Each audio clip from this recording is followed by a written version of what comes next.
नमस्कार दोस्तों, मेरा नाम चंदन कुमार और मैं आपका स्वागत करता हूं आपके अपने चैनल क्रैक एनसीईआरटी में। दोस्तों, आज का जो हमारा सेशन होगा वो होगा एग्रीकल्चर, जो कि क्लास 10 का ज्योग्राफी का ये चैप्टर है। और इसमें हम लोग बेहतरीन ढंग से एक एक टॉपिक को लेंगे और एकदम अच्छे से हर एक पॉइंट को मैं आपको डिस्क्राइब करने वाला हूं।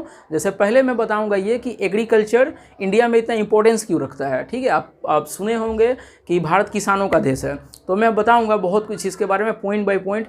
फिर हम बात करेंगे कि कितने टाइप के एग्रीकल्चर इंडिया में होते हैं। बात करेंगे ग्रीन रेवोल्यूशन के बारे में, क्योंकि एक ज़माना था 1947 जब 36 करोड़ मात्र पॉपुलेशन होते थे। तो उस समय खाने के लिए हम लोग ऑस्ट्रेलिया से, कनाडा से और अमेरिका से आता था यहाँ पे चावल, व्हीट एंड राइस आता था, तो लोग खाते थे। आज वही इंडिया एग्रीकल्चर में बहुत ज़्यादा डेवलप करते हुए क्या किया, अब 136 करोड़ को खिला के बाहर एक्सपोर्ट भी कर दे रहा है। तो ये सब कैसे हुआ? ग्रीन रेवोल्यूशन क्या है, पैकेज सिस्टम किसको कहते हैं, एक एक पॉइंट को बढ़िया से देखेंगे। बस आपको लास्ट तक बने रहना है। तो चलिए स्टार्ट करते हैं। आपको पता होगा एग्रीकल्चर के बारे में कि एग्रीकल्चर जो है प्राइमरी सेक्टर में आता है। आप पढ़े होंगे इकोनॉमिक्स में, there are 3 sectors of economy. क्या क्या होते हैं? प्राइमरी, सेकेंडरी और टर्सरी। तो जो अपना एग्रीकल्चर है वो प्राइमरी में आता है। प्राइमरी में इसलिए उसको रखा जाता है क्योंकि एग्रीकल्चर में सिर्फ रॉ मटेरियल का, नेचुरल रिसोर्स का इस्तेमाल किया जाता है। नेचुरल रिसोर्स को इस्तेमाल करेंगे तो किस में होता है? प्राइमरी सेक्टर, और एग्रीकल्चर प्राइमरी सेक्टर में ही आता है। और मैं आपको बता दूं कि अपना जो इंडिया में जो ये खेती होता है वो औरों से बहुत अलग है। अलग इसलिए है क्योंकि भारत में जितने किसान हैं वर्ल्ड में उतने कहीं नहीं। 70 से 80 करोड़ लोग, मतलब 60% हमारा जो पॉपुलेशन है वो किस में है? एग्रीकल्चर पे डिपेंड करता है, वहीं से उसका रोजी रोटी चलता है। और हम इसको इम्पोर्टेंस बहुत देते हैं। क्यों? क्योंकि मैंने बताया कि एग्रीकल्चर इंडिया में सबसे ज़्यादा एम्प्लॉयमेंट जनरेट करता है। 70 करोड़ 80 करोड़ लोग लगे हुए हैं। और सबसे बड़ा खासियत ये है कि सेकेंडरी सेक्टर जितने भी हैं उसको रॉ मटेरियल यहीं से सप्लाई होता है, एग्रीकल्चर से। जैसे शुगर मिल जितने भी हैं, चीनी जो बनाते हैं, उनको शुगर कहाँ से मिलता है? यही एग्रीकल्चर से, शुगर केन से। जितने भी टेक्सटाइल्स हैं, जो कपड़े बनाते हैं, सिल्क हो, कॉटन हो, जो भी, ये सब आते कहाँ से? सब एग्रीकल्चर से, प्राइमरी सेक्टर से निकल के जाते हैं। तो मतलब ये बेस है। आज का जो इंडिया है वो बहुत ही आत्मनिर्भर है, सेल्फ रिलायंट है एग्रीकल्चर में, क्योंकि अब हम सभी लोगों को खिलाकर बाहर एक्सपोर्ट भी कर रहे हैं। जैसे आपका टी हुआ, कॉफ़ी हुआ, राइस हुआ, बहुत स्पाइसेस हुए हैं। आपको पता होगा खेती का तो एग्रीकल्चर का इतना इम्पोर्टेंस है कि हम लोग एक ज़माने में सबसे ज़्यादा दुनिया में स्पाइसेस और क्लोथ का एक्सपोर्ट करते थे। तभी वास्को डी गामा हमारे इंडिया में आया था और ट्रेड करना, वो लोग यूरोपियन कंपनी आना स्टार्ट किया था। तो आप समझ सकते हैं कितना इंपॉर्टेंस रखता है एग्रीकल्चर हमारे भारत में। और मैं बता दूं कि जो जगह जगह पे जो खेती होते हैं भारत के सभी जगहों में, वो खेती जो एग्रीकल्चर हो रहा है वो क्लाइमेट पे डिपेंड करता है कि क्लाइमेट कैसा है, सोइल कैसा है, मिट्टी कैसा है, धूप आता है या नहीं। जिस कंट्री में अच्छे खासे अगर उसका टेम्परेचर है, क्लाइमेट और बारिश हो रहा है, वहाँ पे बहुत अच्छे क्या होते हैं, एग्रीकल्चर खेती हो सकते हैं। जैसे हमारे इंडिया में, आप इंडिया में देखिएगा तो ज़्यादातर गर्मी के दिन रहते हैं, मतलब डायरेक्ट टेम्परेचर आते हैं। और जितने भी पौधे हैं उनको टेम्परेचर चाहिए और बढ़ जाते हैं वो अच्छे से। और हम लोग अभी आत्मनिर्भर है। और मैं आपको एक बेसिक कॉन्सेप्ट ये बता दूं, जब सिविलाइजेशन होना स्टार्ट हुआ था, तो जब सिविलाइजेशन हुआ था तब से ये खेती हम लोग करते आ रहे हैं, एग्रीकल्चर करते आ रहे हैं। पर उस ज़माने में सिर्फ एक टाइप का खेती किया जाता था। पर अब भारत में और पूरे वर्ल्ड में 3 टाइप के एग्रीकल्चर हो रहे हैं। तो 3 टाइप कौन कौन से हैं? एक है प्रिमिटिव, इसको बोलते हैं सबसिस्टेंस फार्मिंग। अच्छे से बताऊंगा पॉइंट बाय पॉइंट। एक को कहते हैं इंटेंसिव सबसिस्टेंस फार्मिंग और एक को कहते हैं कमर्शियल। तो चलते हैं, पहले इसमें आते हैं। याद रखिएगा कि एग्रीकल्चर जो हमारे यहाँ खेती हो रहा है उसके 3 टाइप होते हैं और तीनों टाइप भारत में हो रहे हैं। तो पहला क्या है? प्रिमिटिव। इसको अगर बताना होगा तो चलते हैं बैकग्राउंड में। जब सिविलाइजेशन का दौर था, सिविलाइजेशन का जब दौर था तो सिविलाइजेशन में क्या हो रहा था कि लोगों के पास उस समय फर्टिलाइजर नहीं होते थे। ठीक है, पुराने जो पत्थर होते थे, छोटे मोटे औजार बना के, वीपन्स बना के ये लोग खेती करते थे।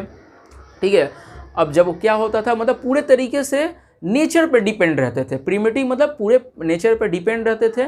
और एक साल खेती किए, अब उसका तो फर्टाइल ख़त्म हो जाएगा, उपजाऊ नहीं रहेगा एक साल खेती करने के बाद। अभी ना खाद फर्टिलाइज़र देकर उसको दोबारा खेती कर सकते हैं। पर उस ज़माने में तो वैसा नहीं था। उस समय कोई भी आपका मैन्योर नहीं था, फर्टिलाइज़र नहीं था, पेस्टिसाइड्स नहीं था। तो एक जगह पे खेती करते थे लोग और 1 साल के बाद शिफ्ट कर जाते थे दूसरे जगह पे। ठीक है, मतलब समझ रहे ना।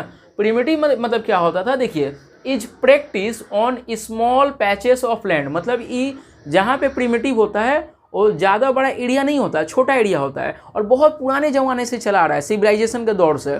ठीक है, और अब पुराने ढंग से ही खेती हो रहा है, इसमें कोई मॉडर्नाइजेशन नहीं है। ठीक है, आप समझ रहे बातों को, मतलब इसमें कोई मॉडर्नाइजेशन नहीं है, पुराना परंपरा से ये खेती हो रहा है। और the help of primitive tools like हो, डॉ एंड द डिगिंग स्टिक। मतलब वो अब पुराने ज़माने में जब उतने मॉडर्नाइजेशन वाले ट्रैक्टर नहीं हुआ करते थे, बहुत सारे मतलब अभी जो मशीन निकल चुके हैं एग्रीकल्चर वाले, उस ज़माने तो थे नहीं।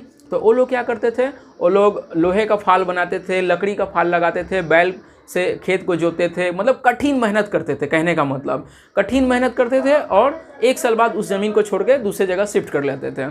क्यों कर लेते थे, मैं बताया ना, क्योंकि एक बार बार खेती करेंगे अगर एक ही ज़मीन पे बिना खाद के, बिना फर्टिलाइज़र के, तो उसका उपजाऊपन खत्म हो जाएगा और फर्टाइल नहीं रहेगा, दोबारा और लायक ही नहीं रहेगा कि उसमें हम खेती कर पाए। तो इसी को क्या बोलते हैं, इस पे क्या होता है, ये छोटे छोटे किसान होते हैं, पूरा आश्रित रहते हैं, पूरा डिपेंड रहते हैं। जैसे यहाँ पे देखिए, family community, it is A slash and burn agriculture. याद रखिएगा, इंपॉर्टेंट, बार बार आपके एग्जाम में आएगा क्या, it is A slash and burn agriculture. मतलब कि वो लोग जो खेती करते हैं बहुत ही पुराने तरीके हैं, वो जब छोड़ते हैं ना तो क्या करते हैं, जला देते हैं, उसको जला देते हैं और दूसरे जगह पे शिफ्ट कर लेते हैं। वहाँ के पेड़ पौधों को साफ करते हैं, प्लांट को, और वहाँ पे खेती करना स्टार्ट करते हैं। फिर 1 साल बाद क्या होता है, उस जगह को छोड़ देते हैं, जो बचे हुए चीज़ रहते हैं उसको जला देते हैं, फिर तीसरे में जाते हैं। मतलब ये क्या है कि ये पुराने तरीका है, मॉडर्नाइजेशन कुछ आया नहीं इसमें। याद रखिएगा, पुराने जितने भी वेपन से इस्तेमाल हो रहे हैं इसमें, ठीक है, ये लोग मेनली अपने खाने के लिए इस्तेमाल कर रहे हैं, इनका बाज़ार से कोई लेना देना नहीं है। ठीक है, और इसमें ये याद रखिएगा कि ये लोग बहुत ही हार्ड लेबर कर रहे हैं, जो बहुत ज़्यादा उसमें लेबर कर रहे हैं और जलाकर आगे बढ़ते हैं, एक जगह छोड़ देते हैं, दूसरी जगह पे जाते हैं। इसी को इंडिया में झूम कल्टीवेशन कहते हैं। अगर आप नागालैंड, असम, मणिपुर में चले जाइएगा तो अभी भी ये परंपरा कायम है। वहाँ के लोग जला देते हैं दूसरी जगह, फिर चले जाते हैं, फिर वहाँ खेती करने के बाद वहाँ जला के तीसरी जगह पे चले जाते हैं। इसको बोलते हैं झूम cultivation, slash and burn cultivation, मतलब जला देना। ठीक है, और आगे बढ़ जाना। ऐसे क्या होता है, क्यों वो छोड़ देते हैं कि 1-2 साल बाद फिर उस जगह पे आएंगे, तब तक नेचर उसको क्या करेगा, फिर से उसको फर्टाइल कर देगा, उपजाऊ बना देगा। पर इससे नेचर को लॉस होता है, क्योंकि पेड़ पौधे समाप्त होते हैं। जलाने से क्या होता है, बहुत सारे हैबिटेट नष्ट हो जाते हैं। तो इतना काफ़ी है इसके बारे में, याद रखिएगा, प्रिमिटिव सबसिस्टेंस फार्मिंग। दोस्तों अब आ जाते हैं दूसरे टाइप पे। दूसरा टाइप क्या है यहाँ पे, ये है इंटेंसिव सबसिस्टेंस फार्मिंग। मतलब इंटेंसिव मतलब जानते हैं क्या होता है, बहुत सारे लोगों का लगा होना, दिन रात मेहनत करना, और इसलिए करना कि उनको पेट भरना है। ठीक है, और ये वहीं पे होता है जहाँ पे पॉपुलेशन का बर्डन ज़्यादा है, जैसे इंडिया जैसे देशों में, चाइना जैसे देशों में। मतलब जनसंख्या ज़्यादा है, पॉपुलेशन, और उनको सभी को खाने का ज़रूरत है। अब खेती करेंगे तो एक ही बात पर फोकस करेंगे कि एक ये ज़मीन को छोड़ेंगे नहीं। एक बात याद रखिएगा कि इसमें छोटे छोटे ज़मीन होते थे, 1 साल बाद ये लोग लैंड को छोड़ देते थे। और इसमें क्या होता है, ये लैंड छोड़ते नहीं है, उसी ज़मीन पे खेती करते हैं। पर बात ये है कि ये जहाँ पे खेती होता है, पॉपुलेशन ज़्यादा होने के कारण गरीबी ज़्यादा होता है, और ये लोग भी क्या करते हैं, अपना पेट भरने के लिए दिन रात उसमें काम करते हैं। ठीक है, इसके छोटे छोटे लैंड होते हैं, मतलब साइज ज़्यादा नहीं होगा, इससे थोड़ा सा इसमें बड़ा मिलेगा आपको इंटेंसिव में। और इंटेंसिव में क्या खासियत है, मैं बताया ना, इंडिया जैसे देश में पूरा ये भरा हुआ है ये खेती, क्योंकि पॉपुलेशन ज़्यादा है। ठीक है, अब देखिए, it is practice in areas of high population pressure on land. जहाँ पे बहुत ज़्यादा पॉपुलेशन रहेगा वहाँ पे आपको यही मिलेगा, इंटेंसिव। ठीक है, उसके बाद क्या बोला, it is labour intensive farming. मतलब बहुत ज़्यादा लोग इसमें हार्ड लेबर करते हैं, क्योंकि उनका यही मेनली यही प्रोफेशन है, फार्मिंग। ठीक है, और इन्हीं से खाना है इनको। और क्या बोला, where high doses of biochemical inputs and the irrigation are use for obtaining higher production. अब देखिए, अब इसमें तो बेचारे पॉपुलेशन ज़्यादा होने के कारण कहीं ज़मीन कम है, लैंड कम है, तो ये तो छोड़ के कहीं दूसरी जगह जा नहीं सकते हैं। तो इसीलिए ये लोग क्या यूज करते हैं, बायोकेमिकल इनपुट्स, मतलब बहुत ज़्यादा फर्टिलाइज़र यूज करते हैं।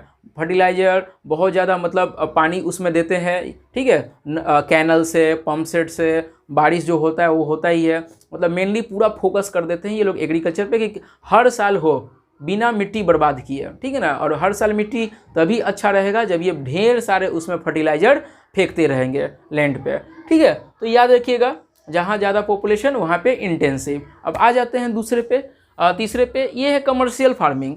इसमें अपने खाने के लिए ये लोग खेती नहीं करते हैं, इनका मेन पर्पज रहता है मार्केट में बेचना। तो इसीलिए एक ही टाइप के क्रॉप को ये पूरा चारों तरफ लगा देते हैं, प्लांटेशन टाइप का। जैसे चाय जो खेती करते हैं असम और दार्जिलिंग में, वो अपने खाने के लिए थोड़ी, अपने यूज के लिए थोड़ी करते हैं, उनका मेन मकसद रहता है कमर्शियल, मतलब बिजनेस। इंडिया के कोने कोने में उनको भेजना होता है, बाहर के कंट्री में, यूके में, यूएसए में, ऑस्ट्रेलिया में उन्हें भेजना होता है, क्योंकि काफ़ी डिमांड रहता है ये सब का।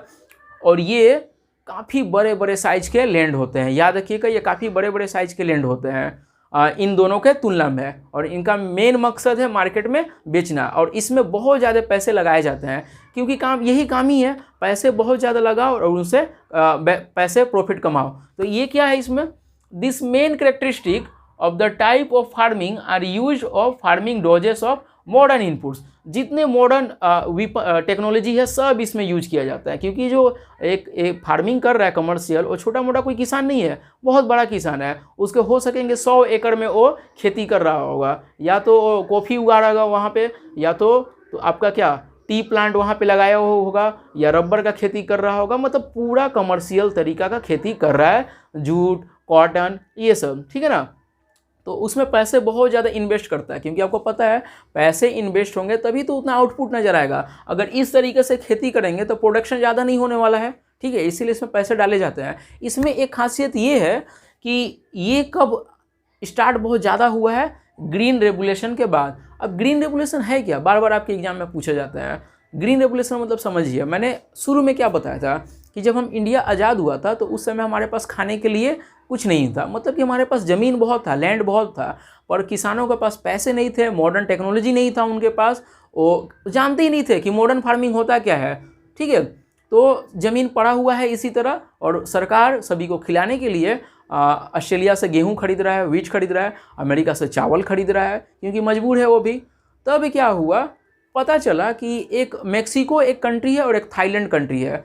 थाईलैंड में जो चावल उगाया जा रहा है, राइस, वो हमारे यहाँ से 5 गुना ज़्यादा वहाँ पे हो रहा है, ठीक है। और फिर पता चला कि मेक्सिको में जो गेहूँ उगाया जाता है हमसे 3 गुना और 4 गुना ज़्यादा वहाँ पे एक ही ज़मीन पे उग जा रहा है।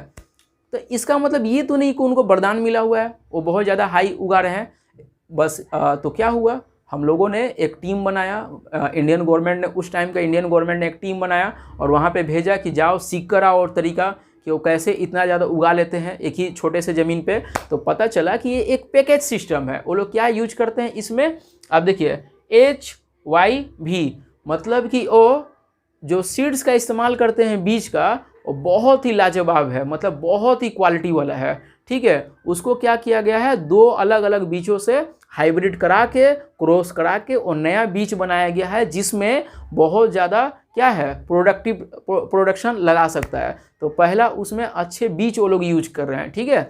और दूसरा उसमें यूज कर रहे हैं केमिकल फर्टिलाइजर। अब इस तरीके से खेती करेंगे तो क्या होगा, उतना तो प्रोडक्शन होगा नहीं, क्योंकि एक पौधे को बढ़ने के लिए नाइट्रोजन चाहिए, फास्फोरस चाहिए, यूरिया चाहिए, मैक्रो एलिमेंट सभी चाहिए। तो वो पूरा होने वाला है क्या, नहीं होगा, क्योंकि बार बार हम खेती कर रहे हैं। तो इसलिए क्या हो रहा है कि इसमें केमिकल फर्टिलाइजर, मतलब जैसा मिट्टी वैसा उसको फर्टिलाइजर, जैसा प्लांट वैसा उसको फर्टिलाइजर, ठीक है। पूरे तरीके से पोटास, आपका यूरिया, नाइट्रोजन, फास्फोरस सभी डाले जा रहे हैं, क्योंकि काम है बेचना है इनको। तो ये तो पैसे लगाएंगे ही लगाएंगे। तो फिर पता चला कि ये लोग का इरिगेशन सिस्टम भी अच्छा है वहाँ पे मेक्सिको में, ठीक है। फिर पता चला हम लोगों को कि आखिरी में कि ये लोग जब फसल बढ़ने लगता है तो जो कीड़े लग जाते हैं उसका भी ये लोग दवा छिड़कते हैं, पेस्टिसाइड्स, ठीक है। तो अब हम लोगों ने समझ लिया कि अब वही टेक्निक इंडिया में अपनाना होगा। और वो समय कब था, 1960 में पहला बार कुछ डिस्ट्रिक्ट को चुना गया और उस डिस्ट्रिक्ट में किसानों को क्या किया गया, सपोर्ट किया गया, उसी टाइप का सीड्स दिया गया, उसी टाइप का फर्टिलाइज़र दिया गया और सपोर्ट किया गया, उसको पेस्टिसाइड्स दे दिए गए कीड़े मारने के लिए। और इस बार जो उत्पादन हुआ फसल, जब किसानों ने लगाया, खेती किया, तो पहले बार से 3 गुना ज़्यादा हो गया। तो 3 गुना हमें तो यही चाहिए था, हमें चाहिए था बहुत ज़्यादा प्रोडक्शन हो, तभी तो लोगों का पेट भरेगा। तो फिर क्या हुआ, पंजाब हरियाणा में ये सिस्टम स्टार्ट हो गया और धीरे धीरे पूरे भारत में फैलने लगा। इसी को बोलते हैं ग्रीन रेवोल्यूशन, मतलब पहले से ज़्यादा अब प्रोडक्शन करना मॉडर्न तरीके से खेती करके, जैसे मॉडर्न तरीका ये सब। तो ये जो कमर्शियल फार्मिंग होते हैं, मैंने बताया कि बहुत बड़े बड़े ज़मीनों पे एक ही टाइप के प्लांट लगाए जाते हैं, जैसे दार्जिलिंग में और असम में वहाँ पर टी फार्मिंग किया जाता है, चाय के छोटे छोटे प्लांट लगाए जाते हैं। केरल में रबर का, कर्नाटक में कॉफ़ी का, ये सारे लगाए जाते हैं फार्मिंग, ठीक है। हिमाचल प्रदेश में सेब का खेती करते हैं वो लोग, कमर्शियल है पूरे तरीके से और इसमें बहुत ज़्यादा प्रॉफिट है। तो आई थिंक मुझको मैं इतना समझ सकता हूँ कि अभी आपको एग्रीकल्चर के बारे में A to Z आपको नॉलेज हो चुका होगा कि टाइप क्या है, फंक्शन क्या है और इतना इंपॉर्टेंस क्यों रखता है, ठीक है, क्योंकि इसमें बहुत लोगों को एम्प्लॉयमेंट दे रहा है, ये याद रखिएगा। सेकेंडरी सेक्टर को रॉ मटेरियल प्रोवाइड कर रहा है, ये भी याद रखिएगा इसके साथ।